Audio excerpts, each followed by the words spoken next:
I know. I think we're lucky as a country to have so many good players in wide areas. The manager stressed tonight that if I could just cheat in that wee half position and try and get in the box, the quality would come. And we've watched Kieran do it all season with Arsenal. They're definitely sitting up and taking notice of him, but we've known all along the quality he brings, and puts one on a plate for me for the first one and right in a napper for the second one. In terms of the result tonight, obviously it's a win, but how important was it to get that kind of good one in terms of for the confidence as well going forward? It was two really difficult games to start off with. Some positives, some negatives, but overall now we're sitting in second position. There was pressure tonight. None of these games are easy. I think a few of the results tonight prove that so many teams are improving. Faroe Islands went to Austria the other night and took the lead, caused them a lot of problems, and at times tonight they caused us problems. So it was about being professional, bringing our qualities to the pitch, and tonight we definitely done that. Sitting in second in the group, and is it sinking in now that your next competitive match is at the Euros? It's exciting for everybody. I think there has been anticipation building. We've had to be professional, focus on these three games, but it has been tough. We've all got our eyes on something we've dreamed about for a long time, not only us as players but supporters, everyone involved, and we're just keeping everything crossed that things can develop, the vaccine can keep charging on, and we can get some supporters in here, but it's way above our pay grade. We're just hoping everyone stays in their best behaviour and gives us the best chance to do that. Would it take something away from it if you couldn't have fans in after so much has gone into it? It would a bit, not only for us but supporters that have. I know a lot of Scotland fans that travel everywhere. They've experienced so much disappointment, so many near misses. So it's more for them and for us as well. Everyone wants it, but we need to be realistic and realise that it's a global pandemic which we didn't expect to be living through. So common sense will prevail in the end, but we're just hoping and keeping everything crossed. You mentioned the excitement that you've had to deal with. How difficult has it been to box that off for now, deal with these games, and then now you have to box it off again, I guess, until you get the domestic season out of the way? It's a bit of both, really. I think the excitement is a good thing, but then the manager stresses that we don't want it to be a one-off. We've got the quality in there to go and get to Qatar, to go and get to Euro 2024. If that's right, try to do my calculations there. 22. Euro 24, yeah. Yeah, I was right. You're right. But the manager was stressing how we don't want to be one tournament wonders, and we all share the same belief. Tonight we showed in spells what we can do, and we've got a lot of top quality players on the pitch. And when the manager came in, we just wanted to give the country a team to be proud of, and we're building towards it. We're not quite there yet, but we're certainly building towards it.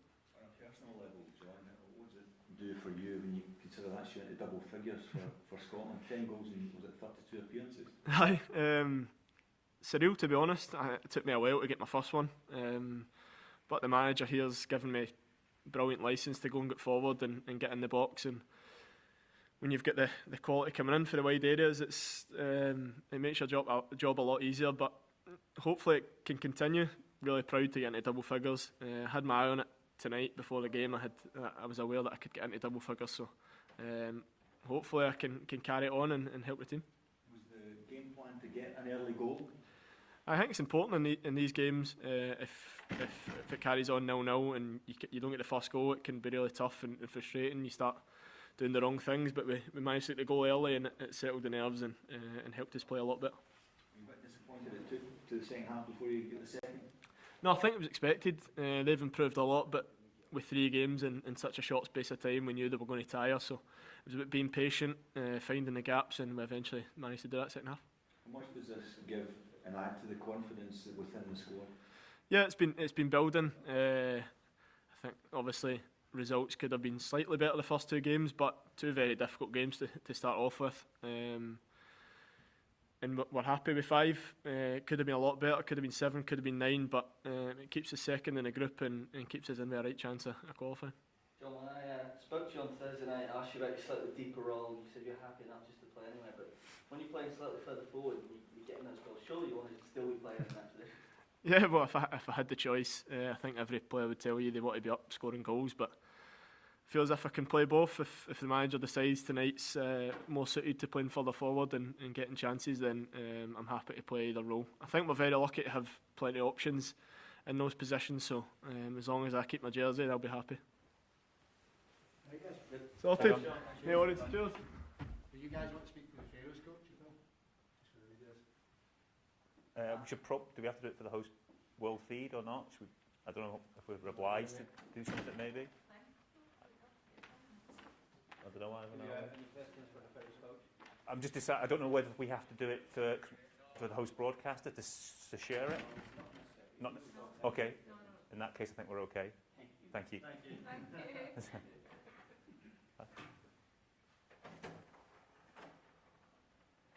If I get a very angry Faroe TV station on at me, then No, you're all right. Fine. I think you seem quite glad that we said no. yeah. Did that look like it recorded, Adam? Apart from the first question I missed. All right. It's coming to you. Is that like fine? I'm not keen on It came out on it. It's all right. See how concerned I am about that?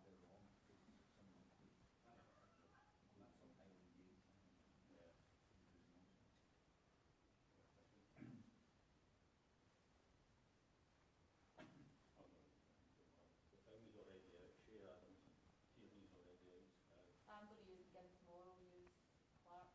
Well, I'll use Clarke first thing tomorrow and I'll use McGinn. You want to hold me in it till the afternoon? I'm just thinking of anything that's not. Bear in mind we've already done him, so it's like, what else is the difference that? Do you know what I mean? When's the announcements next week, isn't it? You've got to do. Got to confirm. We just can't look forward to the Euros as well, so it's Yeah. going to take Yeah. in the morning. Yeah. Quite weird. It's nice having Stephen in the studio tonight when he's home. I get a nice view.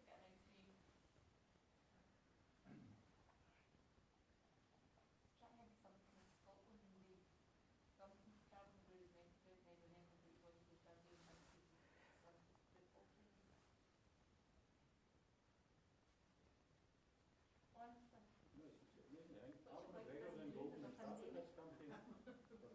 I felt like a shit excuse. I can't do that, I'm busy. Just do that.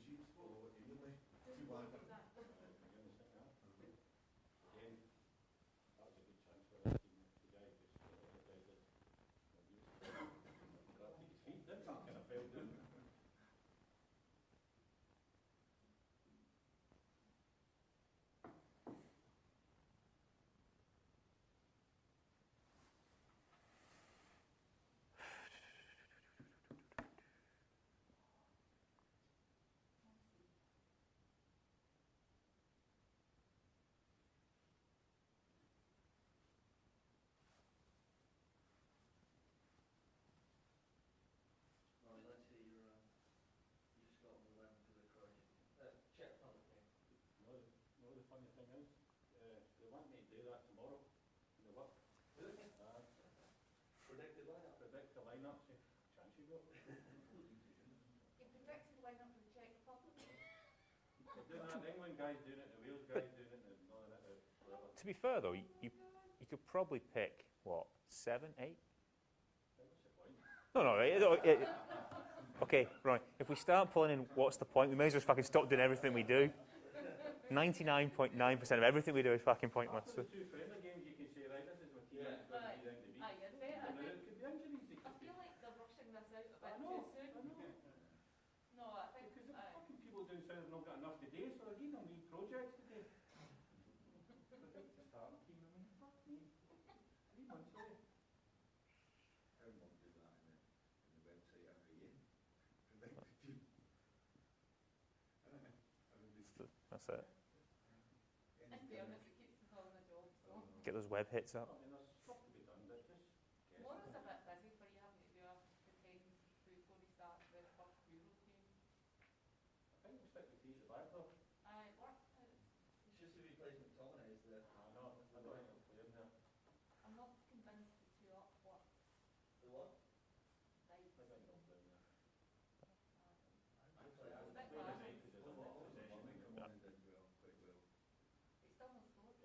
it'll be. I know that, but just like from Slight But- increment but- that one.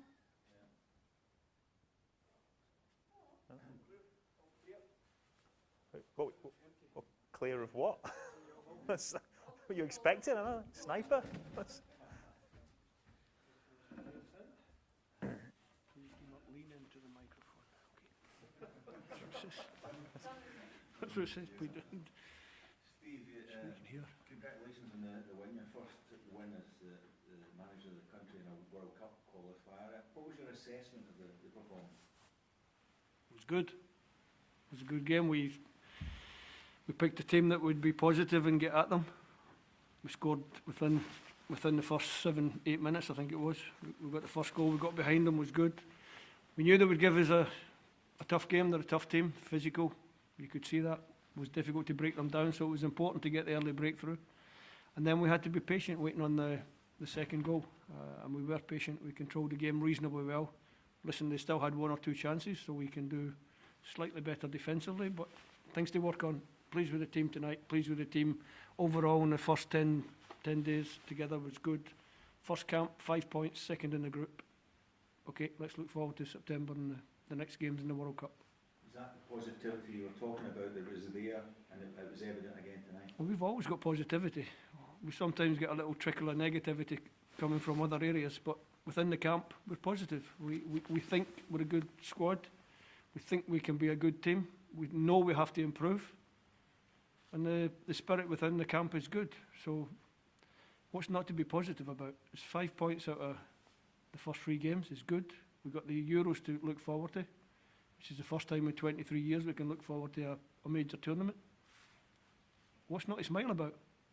And John McGinn got a double tonight. That's him into double figures for Scotland as well. So Yeah, I was disappointed with John tonight. I left him on to get his hat-trick and he didn't get any more chances. So I know he was trying for it. I know he was desperate for it. Listen, John's important. He's a midfield player that arrives in the box. His timing's good. His timing in the first goal was excellent. Great cutback for good little move down the left, and we had a lot of good moves down the left tonight. And good finish, as you would expect from John. He had another one later in the half where it was just coming onto his foot, and I think Lyndon got his toe on it and just put it away for him. And then obviously he arrives for the cross for his second goal, good header. It's what John McGinn does for us. That's why we use him as an attacking midfield player. Kieran Tierney, 3 assists this evening as well. What position did you ask him to play? Because it looked like someone in a school playground, the best player can play wherever he likes, the way that he was playing tonight. No, I think in recent matches, Kieran and Andy have struck up a good partnership where they can rotate, and Kieran can get past Andy on the outside and Andy can drop in. Andy had a good assist as well tonight. It's difficult to pick out the smallest guy in the box with a cross, but he managed to do it. So from the left side was good. Team was good. Kieran was good. Andy was good. I thought we were decent tonight against a tough opposition, but a game that we expected to win. And good for G. Adams to get his first international. Always goal. good for a striker to score, and it was a good goal. Nice control flick on the edge of the box and good strike from distance. So I think Shea's a little bit disappointed. There was one in the first half he got away and he didn't quite get his shot away. So it's nice for him to score. After putting the Euros to the side, Steve, is it good to be able to look forward to them now? Well, and I'm going to look forward to them, but as I said to you before, I'm going to go home and have Easter weekend with my kids and my grandkids. And then from the middle of next week, I'll probably start thinking about the Euros when we get to well, I know when we get to, I know the dates for when we get together, but what we're going to do and how we're going to work it. So, yeah, it'll be nice to concentrate on a big tournament. It's been too long since we were there as a nation, so let's look forward to it. An exciting prospect for Scotland, as you mentioned, we haven't been there for a long time. I think so. I don't know what you guys are going to think about it, but it's going to be negative or positive, I'm not sure, but we're certainly going to have a positive frame of mind and looking forward to the tournament. Your next competitive game is in the Euros. Yep. I know there's time to drag out between, things can happen, but how many of the players, if you had to pick your team for that first game now, do you think you've got nailed down, or how much thinking do you need to do about your team, your 11 for those opening fixtures? I haven't really thought about it too much. I've just finished with 3 World Cup qualifiers. Selection for them was pretty consistent. So if you wanted to try and work it out for yourself, you probably could. What have the new faces given you that you've had involved with these matches? Good. good. Nice to get Big Grant back. I think he's been a tower of strength for us in the 3 games. He's a proper defender. He's a man. It was good to get him in. Young Jack got a game and a half. Good experience. Kevin Nisbet got his first cap tonight. She obviously first cap, first goal. So it's been good. The additions to the squad have been good. I think I've shown with the selection in this camp that there is room for people to make a late bid. I'm not stuck on what I've got, so the places are still open. But obviously you have the nucleus of the squad that I pick all the time, and hopefully everyone can stay fit and healthy and make my choice as difficult as possible come the summer. Just on that, does David Marshall's situation if Pizisri doesn't play become a problem for the Euros? Obviously, he's been a big part of what you've achieved of late, but obviously hasn't played recently. I think David will get back in the Derby team, if I'm being honest. He's a good goalkeeper. Pleased with Craig tonight, and delighted with John McLaughlin. I like my 3 goalkeepers. I think they're good. I think John will play some games for Rangers between now and the end of the season. I'm sure David will play some games for Derby, and Craig will definitely play some games for Hearts. So goalkeeping situation I think is good. It was another bonus from When you look ahead to the Euros, how hopeful are you that there will be some fans here for it? I think there's elections coming up, isn't there? I think there might be some good news just before that. So obviously we're hopeful we want supporters in. So it'd be great to get supporters in the stadium. Obviously, realistically, it's not going to be a full house, but if we can get some of the Tartan Army in, they'll make enough noise. Just finally, Steve, is it another positive tonight that you can't play that 3 at the back formation but be really attacking in it as well? You know, you used Ryan Fraser, who typically can be a forward, but you used him as a wing back, and you had 2 out-and-out strikers on the pitch as well. Yeah, it's good. It's good to have those options. I think people get a little bit hung up when you go 3 at the back, but 3 at the back is less defenders or less defensive players than 4 at the back. I think. I've always thought that anyway. You know, it's an attacking system. Yeah. Denmark played 3 at the Belgium played 3 at the back. They scored 8 goals. We played 3 at the back tonight. 3 at the back also gives you the option to put two strikers up front. It's more difficult when you to go out with a flat 4-4-2 now in modern football. You always want to have at least 3 in your midfield. You want to be solid, but 3-5-2 can give you a little bit best of both worlds if it works. Thank you. That's it. Thank you. Safe journey home. Enjoy Easter. I will.